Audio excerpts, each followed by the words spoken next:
Chances are you're watching this on some kind of computer right now.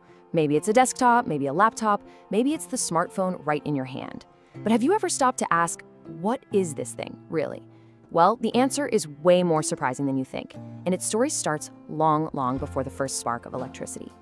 Okay, check out this quote. It's from 1613. That's over 400 years ago. The author's talking about the truest computer of times. So what kind of crazy, powerful machine are we talking about here back in the 17th century? Some forgotten clockwork marvel? An ancient calculating device? Nope. The answer is none of the above. Because here's the twist. The very first computers weren't machines at all. You ready for this? They were people. For hundreds of years, the word computer was a job title. It was a person you hired to sit at a desk and just compute, to do calculations all day long. And you know, this wasn't just some ancient definition. It stuck around for a really long time, all the way until the middle of the 20th century, when the meaning finally started to shift to machines. And during that time, a whole lot of these human computers were women, who were often hired for this super detailed work because, as the records show, they could be paid less than their male counterparts. Okay, so as you can imagine, having humans do all this math all day long, it was slow, it was tedious, and, well, people make mistakes. So the first big problem for inventors wasn't about creating some kind of artificial intelligence. It was way simpler. It was just, how can we automate all this boring, repetitive math? And that's where this guy, Charles Babbage, enters the picture. You'll often hear him called the father of the computer, and for good reason. Back in the 1830s, this English inventor dreamed up an incredible machine he called the analytical engine.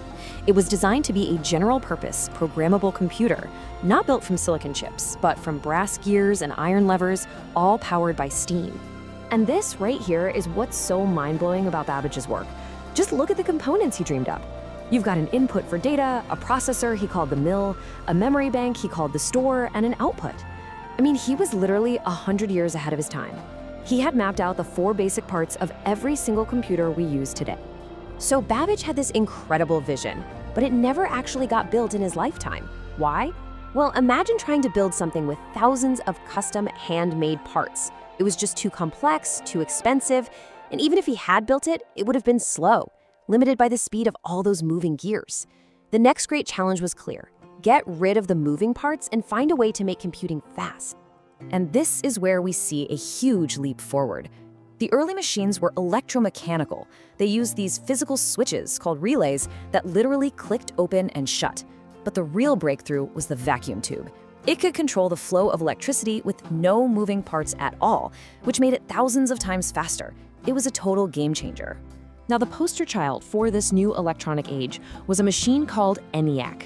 It was built for the US Army during World War II, and its whole job was to calculate artillery firing tables. And what was that? Well, it was exactly the kind of super tedious work that until then was done by whole teams of those human computers. Now, to get all that incredible speed, ENIAC needed a truly mind-boggling number of those newfangled vacuum tubes. So just how many did it take? Get ready for this. 18,000. Yeah, ENIAC was an absolute beast. It weighed 30 tons. It sucked up enough electricity to power a small town. But man, was it fast. It was 1,000 times faster than any machine that came before it. So it proved that electronic computing was the future, but it also created a whole new set of problems. These things were just too big, too hot, and way too power hungry. Okay, so we've got speed, but we've also got new problems, right? The next chapter of our story is all about solving them. How do you take the power of a machine that fills a room and shrink it down, make it reliable, and make it efficient? The answer came in 3 quick, brilliant inventions. First up, the transistor. This little thing, invented in 1947, just 2 years after ENIAC came online, changed everything. It did the same job as a big, hot, fragile vacuum tube, but it was solid state, meaning no parts to burn out. It was tiny, it was efficient, and it was reliable. This was the invention that truly unlocked miniaturization. All right, so the transistor was a huge deal, but the next step was just as brilliant. The thinking went something like this. If one transistor is good, what if we could put a whole bunch of them together? That's the integrated circuit. Instead of wiring up all these individual parts by hand, engineers figured out how to print an entire circuit, transistors and all, onto one tiny chip of silicon. This wasn't just making things smaller, it was a revolution in how you could build electronics. And that brings us to the grand finale of this whole shrinking act, the microprocessor. In 1971, engineers took that integrated circuit idea all the way. They managed to cram the entire brain of a computer, the central processing unit, which is the direct descendant of Babbage's old mill, onto a single tiny chip. The computer on a chip was officially born. A whole processor could now literally fit in the palm of your hand. I mean, just look at this timeline. The speed of innovation here is absolutely staggering. In just over 25 years, we went from a computer the size of a room to a computer on the tip of your finger. This incredible shrinking revolution set the stage for everything we have today. And all of that whole incredible journey brings us right back to where we started, back to the device you're probably holding right now. This entire history, from people with pencils to room-sized giants to microscopic chips, is the reason that device even exists. So the big question is, how did all that history, we're talking 200 years of it, end up fitting inside your pocket? Well, the answer is kind of wild. It's because the basic blueprint, the core idea, hasn't really changed all that much since the very beginning. Seriously, think about it. The processor in your phone, the CPU, that's just a super advanced version of Babbage's mechanical mill. Your phone's memory, the RAM, that's his store. And your touchscreen, your keyboard, your display, they're just modern takes on his punch card inputs and printer outputs. The fundamental ideas are all there. And today, we have the ultimate expression of this, something called a system on a chip. This is an entire computer system, the CPU, the memory, everything, all squeezed onto a single piece of silicon that's smaller than a coin. And it contains not thousands, but billions of transistors.